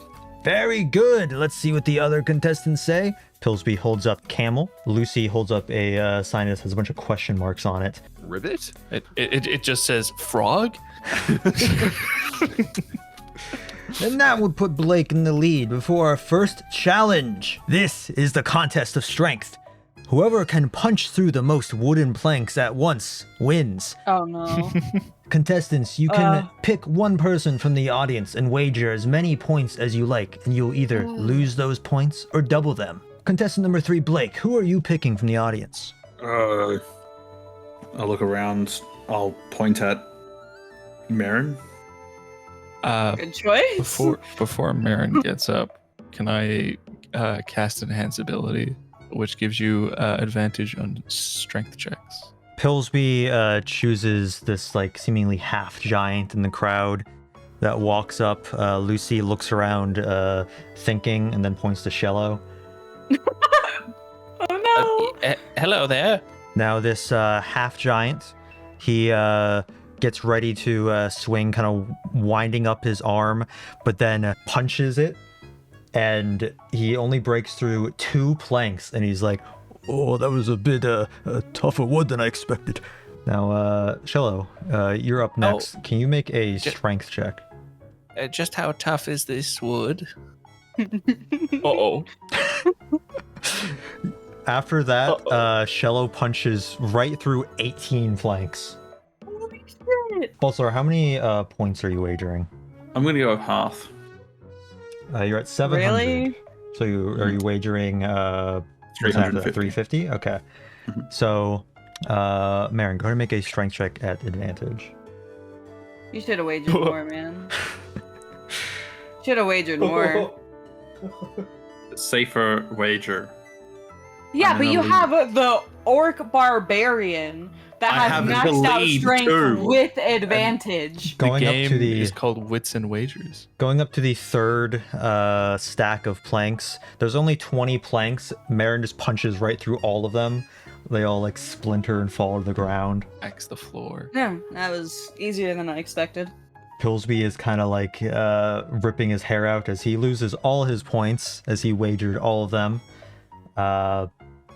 Lucy had only wagered 100 on Shello, and she's now down to 500. And Balthazar, you're at 1050. Looks like Blake wins this, and the rest lose the points they wagered. Now we'll move on to our next batch of trivia questions. I like to shake the hand of the lady before I leave. Like awkwardly stand around on the stage. You do. And then shake her hand before I She's like, leave. oh, you did very well. Just the other person did a lot better. I knew you were strong. Just by looking at you, I mean, you have 4 arms. Thank you. You're double what most people have. Yes, that's what they tell me. Can we move this along, please? We have a show to run. Yeah, of course. Question number 8 here. Thousands of years ago, this region of Deesland is where humans migrated from. Your time will start now. Can I make a history check? Mherren would. Yeah, go ahead and make a probably know history about check. that. I'm just stupid, so I hope Mherren isn't. 16. You probably know like a very general sense of the history that earliest known records show that humans came from the northeast on the other side of the Obelisk Mountains, sort of at like the base. They came from up north. I think they just called it the Old Lands, though. I don't know if there was another name for it specifically. I see. And how old? What? 1,000. Normally old. Yeah. And time is up. We believe, though we are not certain, that the answer may be the Old Lands or elderly. And contestant number 3, Blake, what is your answer? The answer is the Old Lands. Pillsby holds up his, and his says Starizny Pachesny in parentheses, the Old Lands. Then Lucy holds up hers and says, hers says the North. And then Chance takes and is like, contestant 1 and 3 will take those. You both are correct. I'm sorry, Lucy, but you had to be a little bit more specific. I mean, the North is a region. I was so scared that it was gonna have to be the first one where it's not actually the Old Lands. It's just Plazinski, Skiminski, or whatever the fuck. Starizny Pachesny. I was so worried. The Skiminski Pajinski. On to question number 9. The spell Fireball is from this school of magic. Time will start now. Do you know what the schools of magic are? I don't know. I've never been to school. Is it? Would it be like conjuration? Because isn't that what Balthazar does? And I mean, it does kind of just appear, right? I suppose. I mean, Balthazar makes a lot of fireballs. I'd assume, teacher of conjuration. Can I? If it. Being someone who has been hit by a few Balthazar fireballs, can I make a check? Yeah, make a Arcana check. All right, I'm really at disadvantage because you don't know schools of magic. No need. Natural 1. Oh no!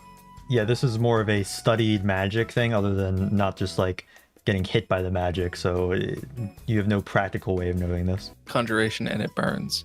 And time is up. We do not know. Maybe your special class, the conjuring, or maybe fire. We need to detect thoughts on the host. Oh. Okay. He's looking at Balthazar, and the surface thoughts you get are, this guy kind of looks like a wizard. He should know it's evocation. The answer is, I think it's evocation. That is very good. I was just thinking, you look like a guy that would definitely know this. Anyway, forgot to mention, this round, each question is 200 points. Pillsby, you also got evocation. Oh, Lucy, conjuration is not what we were looking for. Question number 10. This class of protectors for the church that employ healing magic and tanky armor are now being sent to the front lines in a crusade against the godless Dragonborn. What is the rock lady? Right? She's a paladin. Right. Clanky Yes. armor, believe in the gods, healers. Yeah, paladin. And made of rocks. Are all of them made of rocks? No, just Pebble, for the most part. I haven't seen many other rocky paladins. I haven't met many Earth Genasi though. To be fair, we're derailing. Meeting. It is meeting a these paladin. paladins.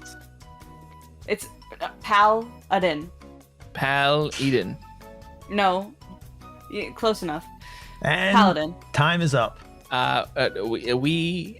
Mherren seems very adamant. The name is Paladin.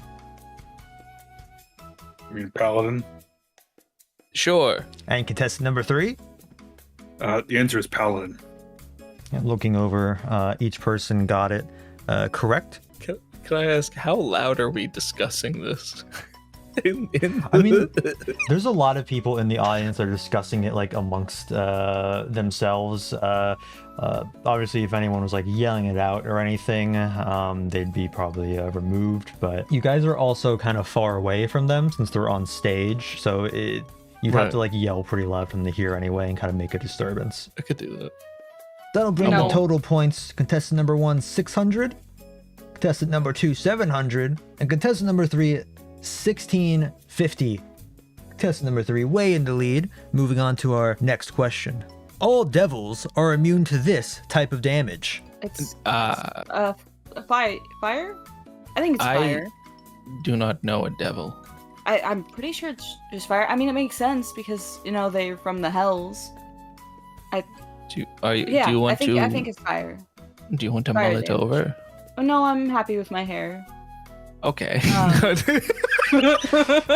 Holy shit.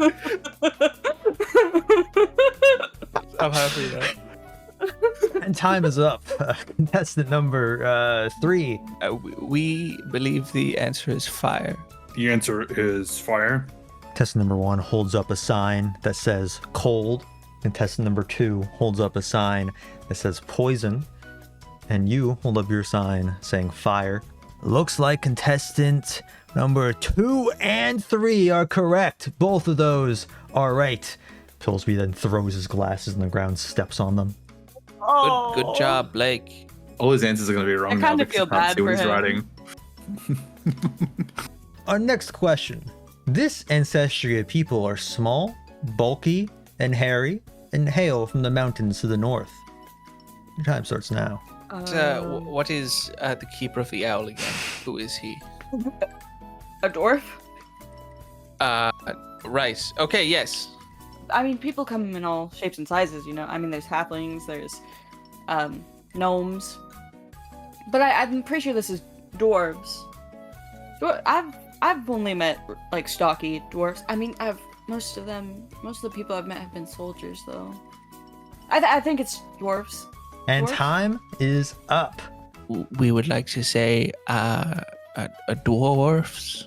And you're not sure that the answer would be giants either? No. The small Contestant number 3, what is your answer? The answer is dwarves.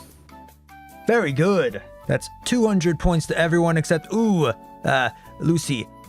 Blake is not the correct answer, unfortunately. He is a dwarf, as you can see, but we were looking for the specific race.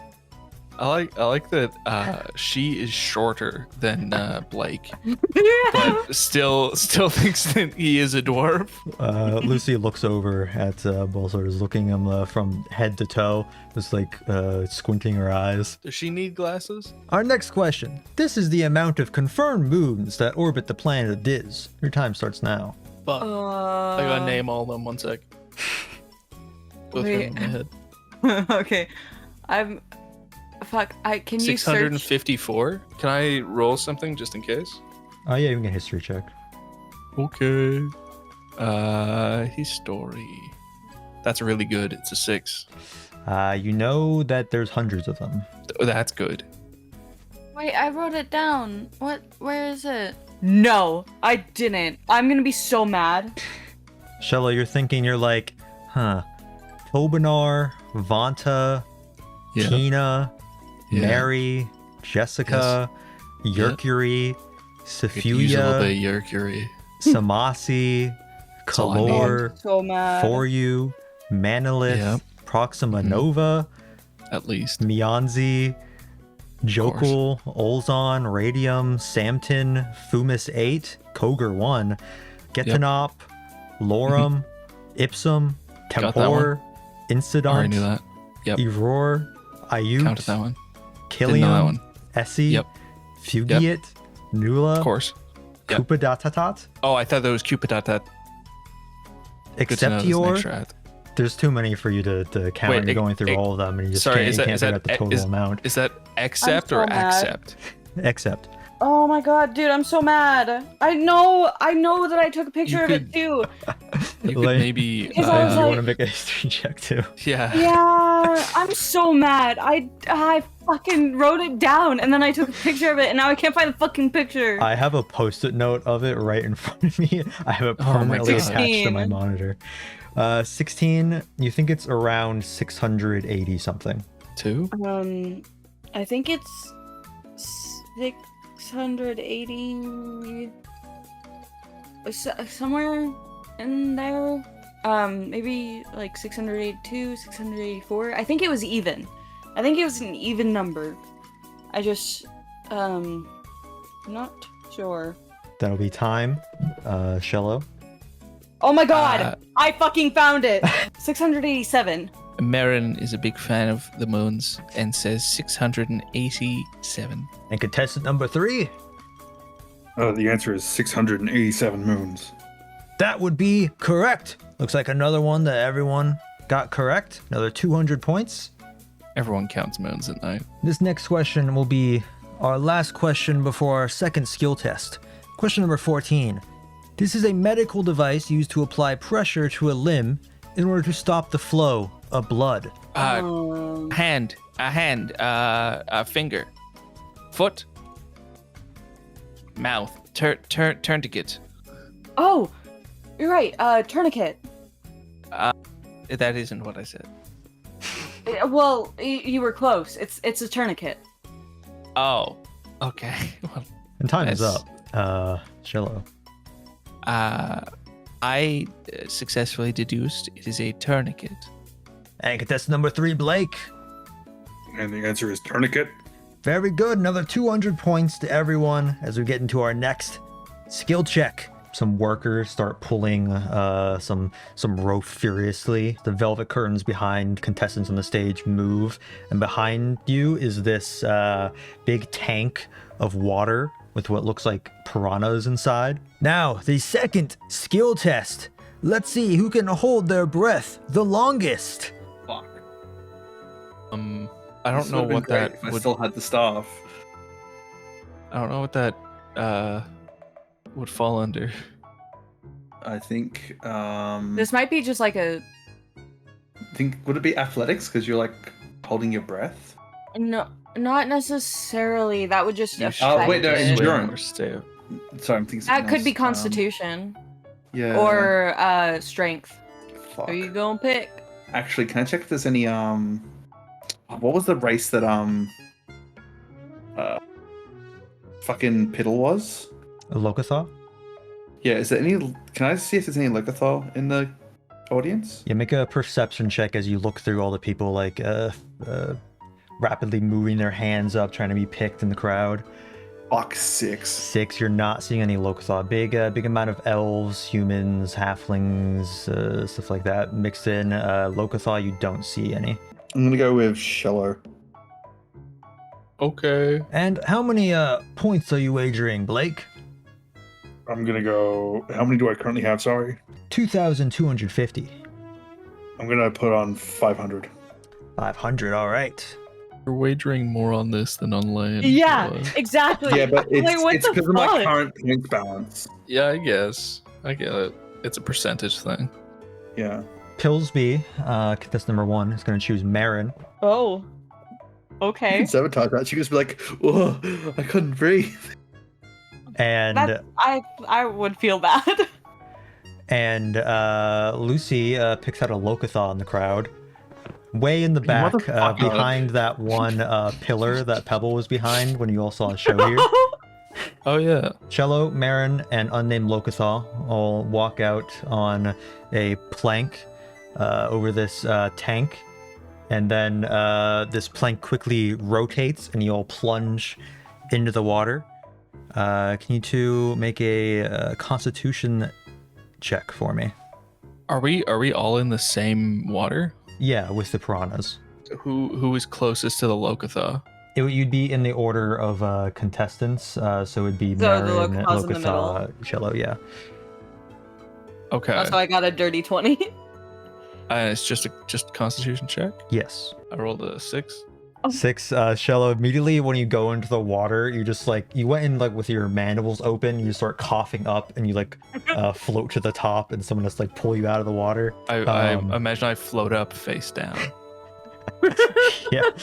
Ooh, someone should have went in with their floaties. Looks like the half-orc and the Locathar are still hanging in there. Can you make another constitution check, Mherren? 15. Holding your breath in here, but at this point, the piranhas start coming closer. 1 second. Yeah, I've already lost this, so feel free to do it for your pride. I have to. I have to do it for and he has the least amount of points anyway. Yeah, but he could have wagered all of it, so you could just You could double his points. I doubt he bet all of it. Shit. Oh wait. So how close would you say the Locathar is to me? You're right next to each other. So man's just sort of gonna push back away and then light up the belt, which I guess would sort of make the water really hot. Okay, go ahead and make another constitution check. Oh shit. The piranhas swim at you at great speed, but then you ignite this belt heating up the water around them, and some of them start floating up dead as they approach this, and they go around you and start attacking the Locathar. Mm-hmm. Causes him to start freaking out, and he swims up, breaching the water. Basically, as you start not being able to hold your breath any longer and start having to swim up yourself, but he does it in a faster motion, making you the winner. Fuck yeah, I did Congrats. it! Thank you. Oh, I was really betting on that Locathar myself. Looks like Lucy, you lost your, says here, 300 points you bet, putting you at 1,000. Blake coming in last, you're down to 1,750. Pillsby had bet 600 points. Oh. Doubling that to 1,200 with the 600 you already add, making his points 1,800, just beating out Blake now by 50. Whoops. Suddenly, it's a close game. I let my pride get a little too much. I mean, it was for pride, so. Which will bring us to our last batch of questions. Don't worry, I'm really good at questions. 7 more, starting with question number 15. Each of these is for 300 points. This is the name of the orchestrator of a traveling freak show to the north. This must be Bottleby. Okay, Bottleby. And Shello does 2 okay hand signs. Okay, yeah, that sounds right. I mean, you obviously traveled with him. Then time is up. I believe, and I know, this is okay, Bottleby. And contestant number 3, your answer. Okay, Bottleby. Very good. And contestant number 1, he wrote down okay, Bottleby. Pillsby got it right, still neck and neck for those points there. And Lucy, you wrote down JK Turtleneck. That is incorrect. If only. Who the fuck is JK Turtleneck? Question number 16. In the reconstruction of Ethereal City, there was a shortage of wood, so now historic and very rich district in town use this material to construct its buildings. Your time will start now. Is Ethereal City the... It's where you are currently. Oh, I didn't know that. Oh, I didn't know the name because we just been calling it the capital.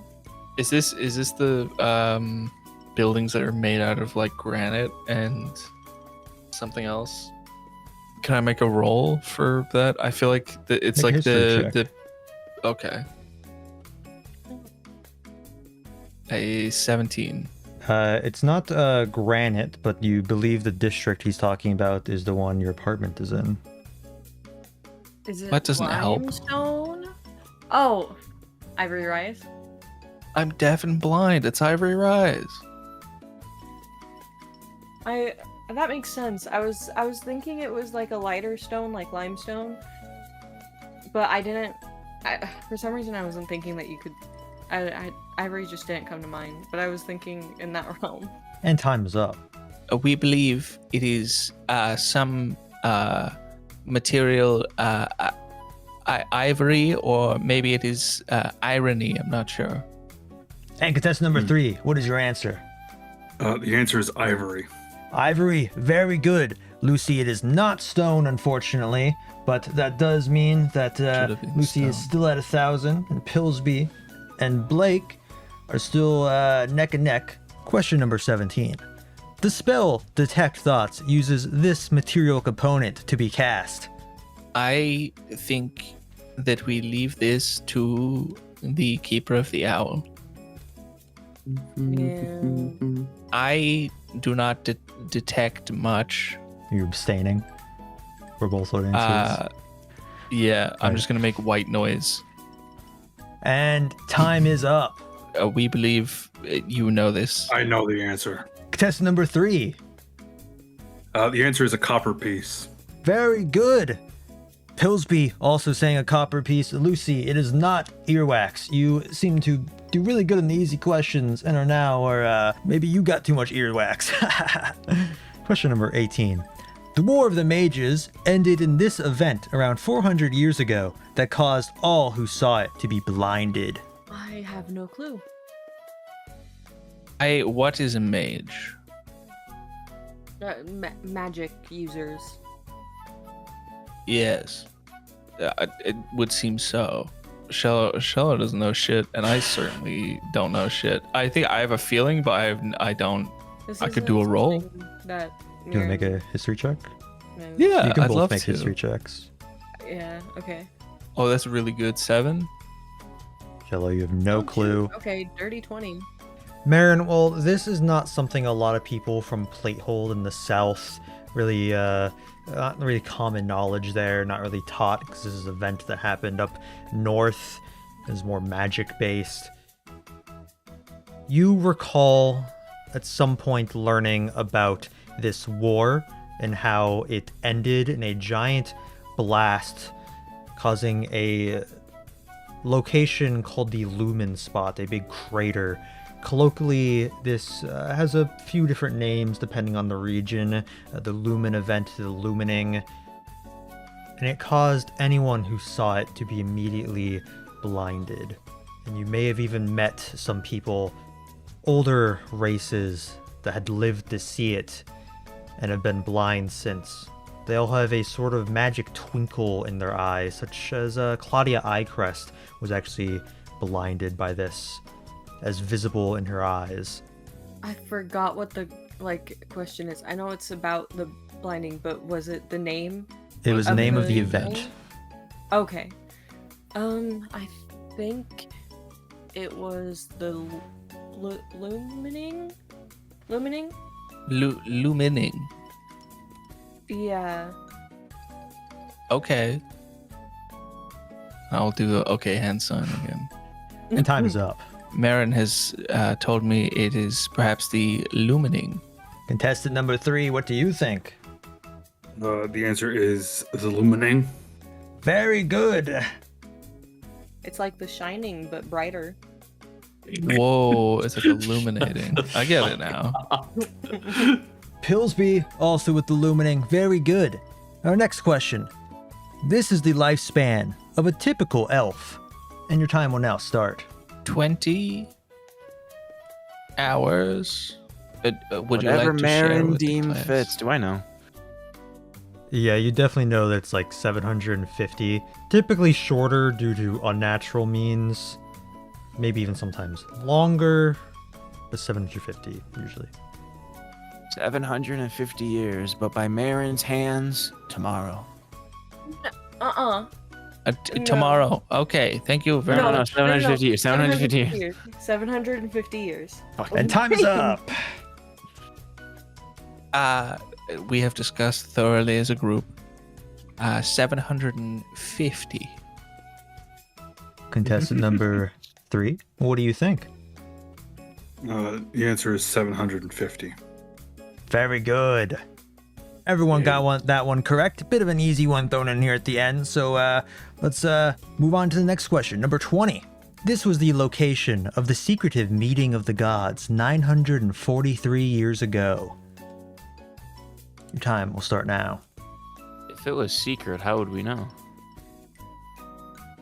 The meeting itself Good was secretive. question. It was known where it was. I don't know anything about Can I roll religion. for it?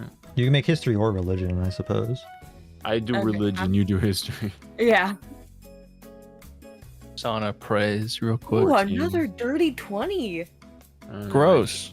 Sana, you're trying to think, and nothing you know about what you've learned for your worship of your deity would point you in any direction. But Mherren, you would be fairly confident that this happened at the same city you're in currently. Oh, they're just stroking their own No. balls here then. It happened here, in the ethereal capital.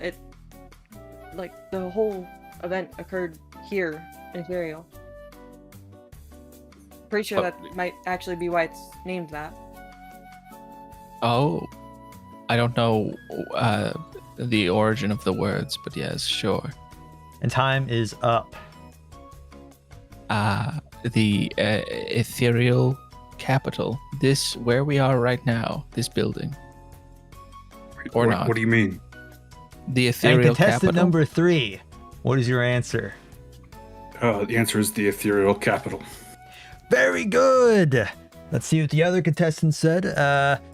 Pillsby. Oh, you got very specific. The ethereal city rebuilding. That is a correct. Bit of a show off there. And Lucy, you said Peterport. Why would it be there? That's so incorrect. She starts crying a bit. Lucy. I want Lucy to get the only correct answer on the only one that matters. Yes, why our very own King Einar hosted it himself right here in the ethereal city. This next question will be our last. This is a favorite snack of children and adults alike, crafted by artisanal salesman, venture capitalist, and founder of the Pits of Pity. Your time will start now. What is this? I feel like I know what it is. I just can't remember the name. It was made by something made by Duke or what? Duke. It's like I some just missed the, fermented the egg first part of sacs or it. something. I don't know. Okay, I Was it not just like candied eggs or something? Can I? I think that's it. And time is up. We all came to the agreement that it is some form of a candied egg. And contestant number 3, your answer. The answer is candied egg. Very good. And Pillsby. Oh, I'm so sorry. Doopy Snacks is incorrect. Those go hard. Lucy also with the candied eggs. Yes, the answer is candied eggs. Purchase now at your local retailer and try the new festival cotton candy flavor this week only. Not recommended to be consumed by children under 10 or women who are pregnant. If you notice agitation, depression, or changes in behavior or mood, consult your doctor right away. If you notice swelling of face, mouth, throat, or a rash, seek medical help immediately. Users have experienced trouble sleeping and vivid dreams. Use caution when operating heavy machinery while under the effects of Dupe's candied eggs. The most common side effect is nausea. Enjoy responsibly. Hold on, that's the exact same blurb from that one antidepressant egg. Oh no, anti-smoking pill. Yeah, ad. it is. Damn. Holy shit. I don't know what's worse, that you noticed that ad. Crazy you caught still that. Smoke, or No, it's not because I smoke, I swear. No, I just remember it was really funny whenever I first saw it. Quitting smoking? Which brings Blake a little bit further in the lead. 30 at 950. Pillsby at 3600. And Lucy at 1600. Which will move us on to our final challenge. Sponsoring this last challenge is... oh no, Philip? No, I think it's someone we know. Marlboro. Marlboro cigarettes. Our next challenge is sponsored by Cornelius Conundrum Spell Emporium. Okay, we're fine. And this guy walks out and he's staring down Shello very violently as he puts his fingers together. He's like, yes, I have the perfect challenge for audience member. And Chance shakes and is like, yes, audience members, he meant to say, as each contestant will choose an audio member to compete in this this puzzle. And what do you call it, Cornelius? Yes, it is my my puzzle, the gentleman's door. Can you pass through the gentleman's door? All right, that seems to be a very intellect challenging puzzle here. So our last place contestant gets first dibs. Lucy is like, well, the half-orc did well last time, I'll choose her. Pillsby looks like he's studying everyone in the audience and then chooses Sana. And contestant number 3, who would you like to choose? I'm gonna point at... As you lift up your finger to point, you hear a voice like right next into your like left ear, really loud, just saying, "The ant up front!" Who?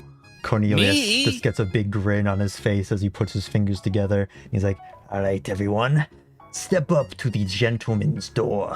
I telepathically like talk to Shello, just like we would have a little walkie-talkie thing we got going on. I wonder if this guy knows that you're a qualified door inspector. This is the guy who had to put the square in the square hole. Yeah. So I don't think he knows I'm a door inspector. Hopefully he does now. As I help Shello onto the stage, and we're like, remember, you are the door ant. I'm a juggling ant. Balthazar, how boy. many points are you wagering? I'm gonna go ahead and say,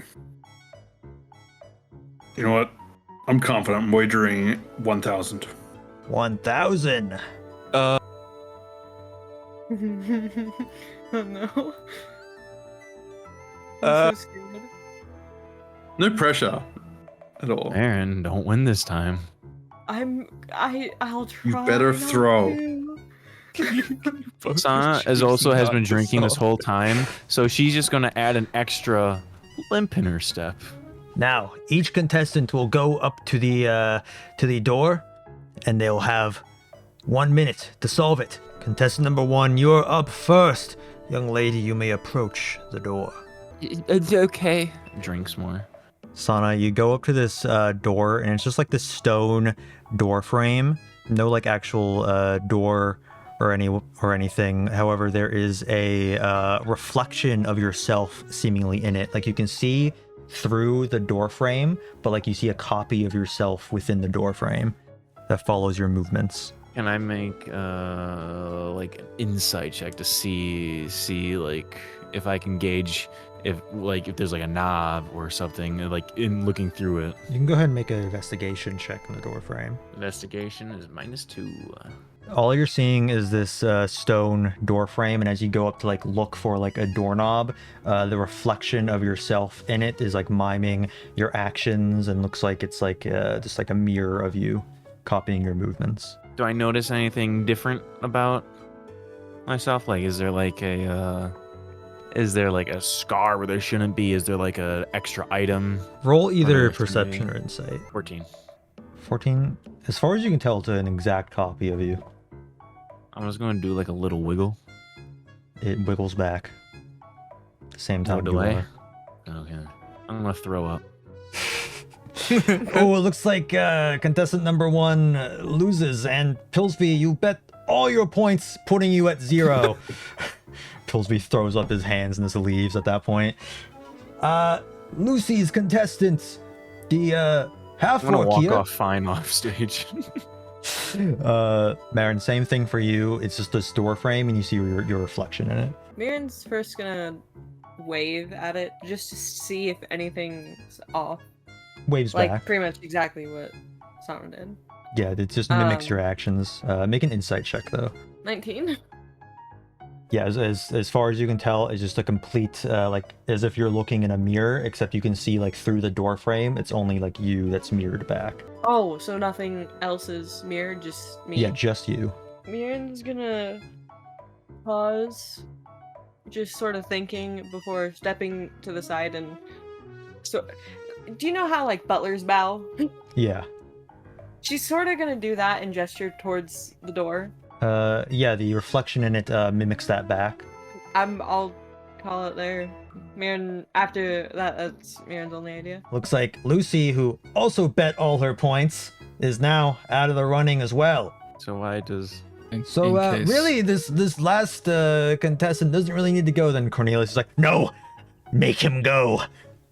All right, this Ant can try it, I suppose. I mean, Blake wins anyway. Excuse me, Ant boy. Shello, you see in the stone doorway, just your reflection staring back at you. Hello there. My name is Shello, the juggling ant boy. And I'm gonna walk up to my reflection, try and shake my own hand. And I want to like actually make contact with the hand and try and shake it. Hand just kind of keep bumping against the reflection, like your fingers make contact into each other every time you try. Can I use telepathy on my reflection? You can attempt to. I'm not sure how to open this door. If you could help me out, that would be quite beneficial for me and perhaps for you if you are stuck in there. You receive no response.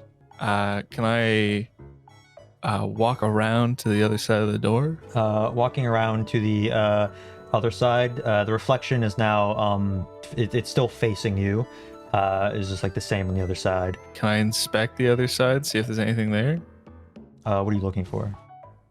A doorknob. Anything that make could an investigation signify. Okay.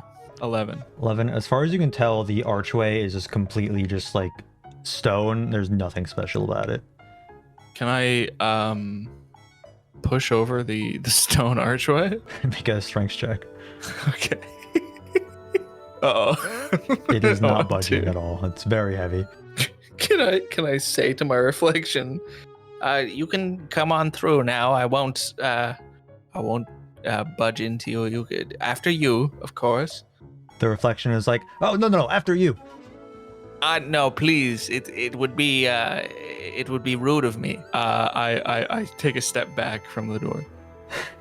As you take a step back, it starts walking through, but it like walks the same way as you, and it's like, oh no, I'm sorry. No, please. It would be truly just a horrible situation for me to try and walk through now, especially after you've taken the first step. No, you can go ahead and go through it. I'll move out of the way. Oh, if you insist, I may as well. The reflection kind of moves to the side, letting you through. And at this point, the rest of you start to notice that, like, a little bit off to the side, stage right, Cornelius' conundrum is like moving around, and you can tell that he's moving and his mouth is moving as well, kind of the same way the reflection in the mirror is. Okay. But Shell, the reflection moves forward out of the door frame, kind of like doing that thing where it like bumps into you, like walking the same way as you, then you like move, but then the reflection like moves the same way, then you're like, oh I'm sorry, then you move like the other way, the reflection goes like the same way, but then like eventually the reflection just moves fully to the side, allowing you to go through. I'm gonna walk headstrong right through that. The reflection just kind of fizzles out as soon as you go through the door frame, and you can hear Cornelius go, "No, why did I let him do that? No, why did I move? No!" Where did he go?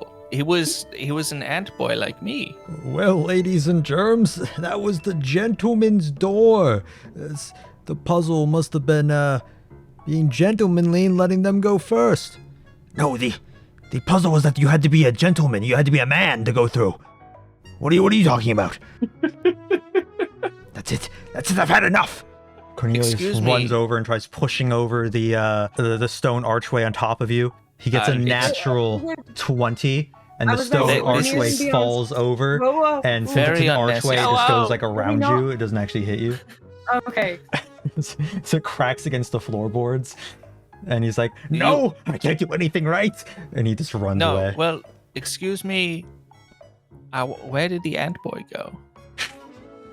Chance is like, You did it, Shello. Alright, that was a strange end to it, but Blake, you bet 1,000 points, giving you another 2,000 to your total, making your points 4,950.